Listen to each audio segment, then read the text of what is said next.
ನೋಡಿ ಫ್ರೆಂಡ್ಸ್, ನಮ್ಮ ಮನೇಲಿ ಗ್ಯಾಸ್ ಬೇರೆ ಖಾಲಿಯಾಗಿದೆ. ನಮ್ಮಮ್ಮ ನೋಡ್ರಿ ಅಡುಗೆ ಮಾಡ್ತಿದ್ದಾರೆ. ಅದು ಹಸಿಟ್ಟು ಅಕ್ಕಿ ಹಸಿಟ್ಟು ಕಲ್ಸ್ಕೊಂಡು ಒಣ ಹಸಿಟ ಈರುಳ್ಳಿ ತಕ ಕೊಯ್ದು ಈರುಳ್ಳಿಯಾಗ ಹಚ್ಬಿಟ್ಟು ದಾಸೆ ಒಯ್ದ್ರೆ ಹಪ್ಳ ಬದಂಗೆ ಬರ್ತವೆ ಅಂತ ಹೇಳು. ಹಪ್ಳ ಆಗಿರ್ತಾವ ಹಂಗೇನು.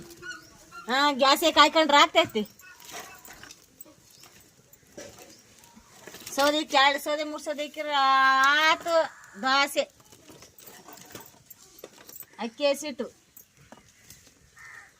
ಒಂದಿಟ್ಟು ಗೋಧಿ ಹಿಟ್ಟು ಮಿಕ್ಸಿಂಗ್ ಮಾಡ್ಕೊಂಡು ಅಕ್ಕಿ ಹಸಿಟ್ಟು ಕಲ್ಸ್ಕೊಂಡು ದೋಸೆ ಒಯ್ರಮ್ಮ, ಸೂಪರ್ ಆಗಿರ್ತವೆ ನೋಡು ಹೆಂಗೆ ಬರ್ತವೆ. ಎದ್ದೆತ್ತೆತ್ತೆತ್ತು ಹಾಕ್ಬೋದು. ಬರಲ್ಲ ಕವರ್ನಾಗೆ ಎಣ್ಣೆ ಹಚ್ಚಿರಿ ಅಂತಾರೆ. ಎಂತ ಸೂಪರ್ ಬರ್ತಾವೆ ನೋಡಿ ದೋಸೆಗಳು.